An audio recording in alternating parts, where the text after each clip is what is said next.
Howdy folks, it's Justro here at Metcalf Mills. I was going to trim some grapevines today. I'm a little late, but I'm going to do it anyway. They need it. They've been neglected a little bit, and I'd like to get them in shape for this year. Maybe have some good grapes to eat. I'm going to trim them, and then I'm going to show you how I take some of the trimmings and root them to grow some more grapevines that we can take and set out wherever we so choose. I hope you enjoy it. So what I'm going to do on these grapevines, they have been neglected a little bit, so what you want to do is you got a main runner and you come off of the main runner two joints off of the main runner and snip past the second joint. That's how we've always done it. There may be other ways, other ideas. If they are, I would love to hear them and maybe try some of them, but that's what we do. We'll find the main runner in here, and I'll show you a close-up in a minute, but when I get things cleaned out a little bit so you can even see it. Come to the second joint off of a main runner.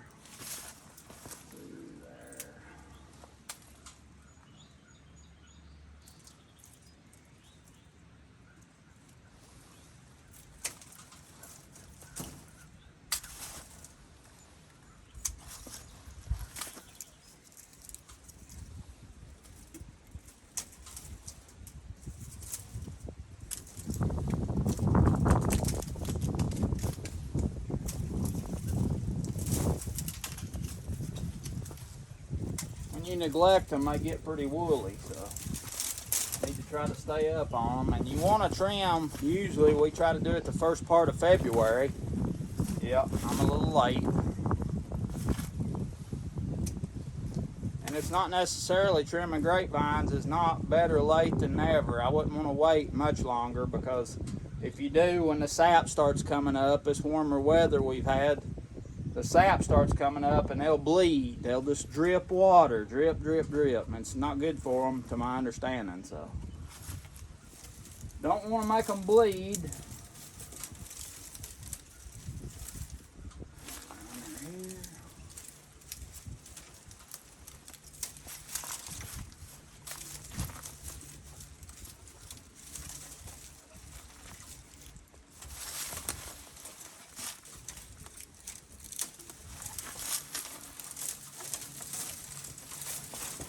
When they get neglected, sometimes you have to kind of trim them heavier than normal just to get them cleaned up. This is an old-timey white grape. We've always called them shed grapes because you usually grow them on the side of a building, on the side of a shed or a barn or something, and they do real good growing like that on the side of a building. So, there's the name shed grapes.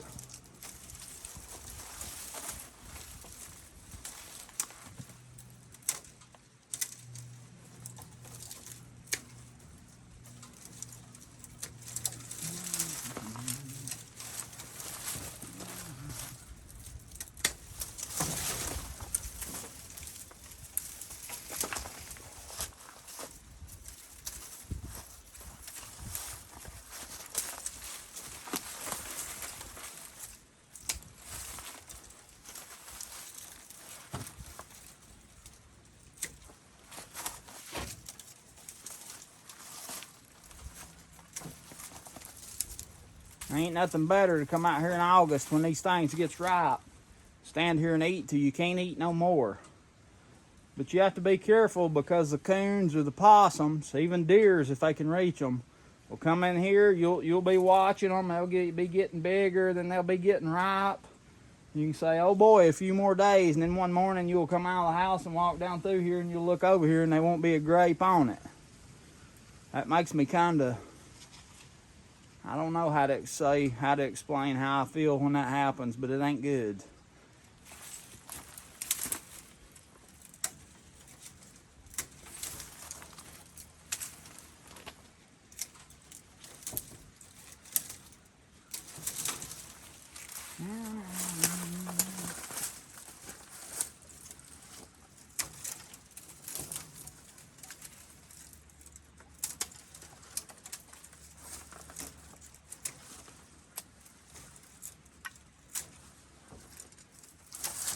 There's always been grapes around, and when I was growing up, I'd help a neighbor put up a lot of hay, and he had grapevines, and we was usually always putting up hay when the grapes was ripe, and that was a big thing to go to the grapevine when you was putting up hay and it's hot outside and eat grapes. Man, it was good. This right here is our main grapevine, and that's the one we kind of follow and trim back to the second joint on it. These other ones here is just kind of creeped in down at the base of the main vine.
And when I was trimming this grapevine, there was some dead in there. I got that out and separated it. I made a pile right here that I'll haul off, throw on the burn pile.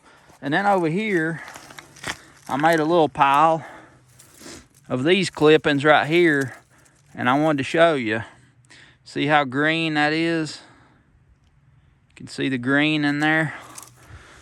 And I'll take these and I will stick them down in a place that stays kind of damp and wet all the time. And after 2 years, you'll be able to take them up and transplant them and move them and set them out where you want them. So it's like a lot of this other stuff. It's an investment, and we're going to invest here in just a few minutes.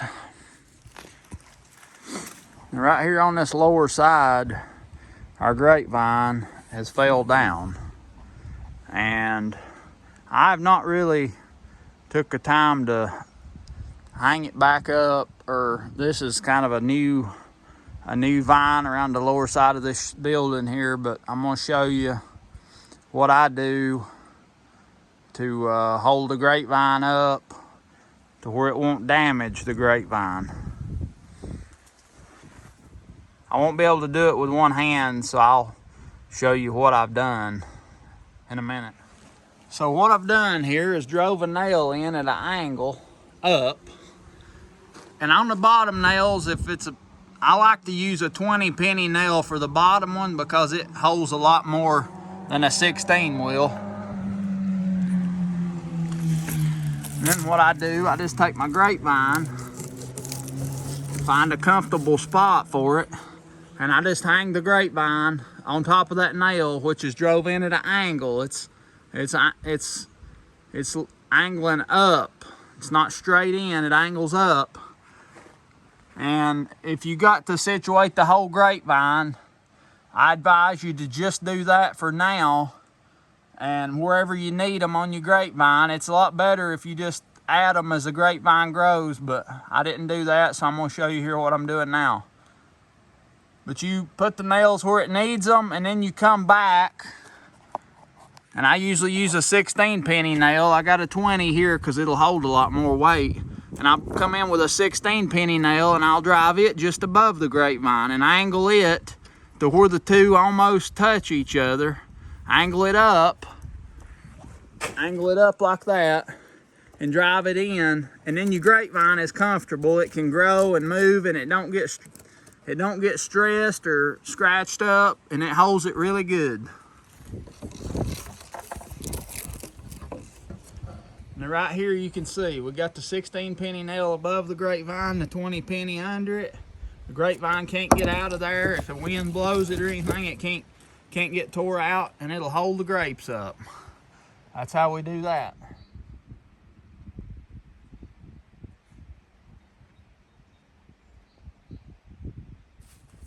All right, we got a spot here that's kind of in the shade in the summertime when it's hot. Ground always stays damp. Just gonna pull some leaves back here.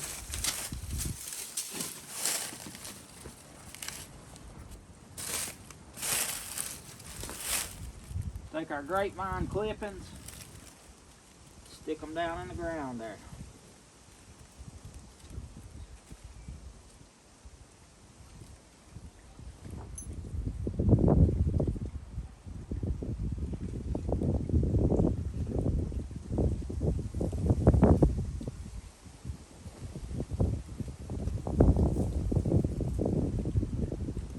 It's important to note here to put the cut end in the ground. I've got some longer ones that I want to try just to see how they do. If you do this, make sure that you got good ones that are green like I showed you earlier, so that they'll have some life in them.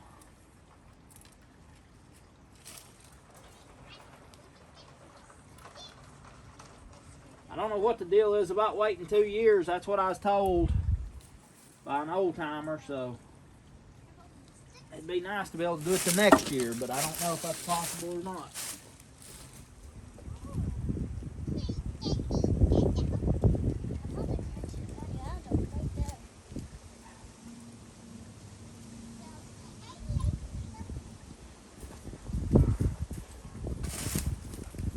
I like to try things and see how they'll work. Not just do everything the same way, but try other ways. I'm gonna try this big long grapevine sprout and see what it'll do.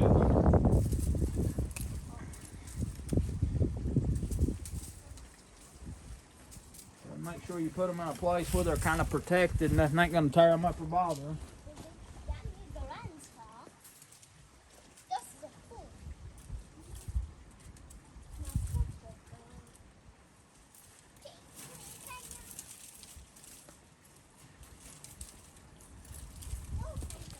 Wouldn't hurt to have a couple different spots to stick them up just in case. Sure don't want nothing to tear them up or lose them in no way.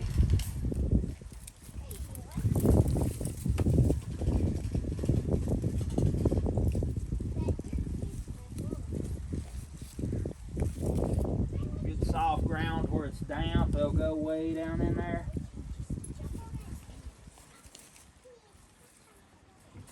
Another big long one I wanted to try.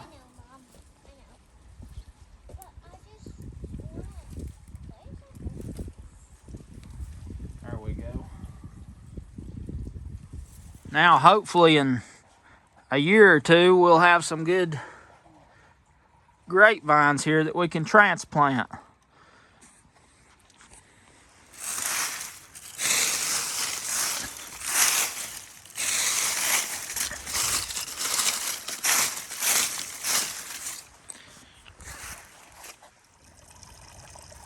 I went ahead and stuck some more over on the other side of the yard here next to the pond where it'd stay good and damp. I stuck several in there, short ones and long ones, but they'll be getting plenty of water here.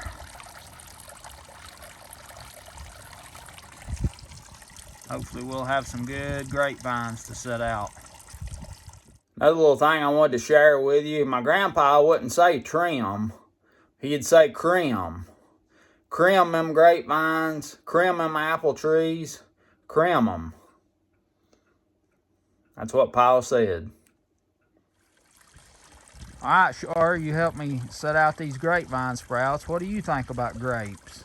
Well, they're yummy and I like to grow them. All right, girl. We got us some grapevine sprouts coming up here. We're going to try to set them out and grow us some more grapevines, ain't we? Yeah, and I really like raspberries too. Well, there's plenty of raspberries growing around here. There's some right behind you up there above the pond.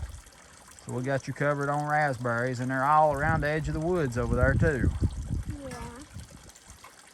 And there's some tadpoles in the pond right behind you. I heard them frogs out here hollering the other day. Look at all them tadpole eggs. Where? See all them tadpole eggs right there in the corner of the pond? Well, there's gobs of them. Look in there. See them? See all them frog eggs there, Shar? Yeah. Look at them. There's just piles of them in there. Wow. They'll grow us some little tadpoles, won't they? Yeah, there's jellies. Yeah. They're kind of like smushy jellies. They look like jelly, that's right. Smushy. Folks, I hope you enjoyed this little grapevine trimming video. If anybody's got other thoughts on this, I'd sure like to hear them. You know, different people's got different ways, but that's what we've always done. And I hope it helps you. Like this video if you will. Subscribe to my channel. Tell your friends about me. If you got grapevines to trim, I hope they produce a lot of grapes this year. And if you're sprouting grapevines, rooting grapevines, I hope they do wonderful for you. This is Justro at Metcalf Mills. I look forward to seeing you next time.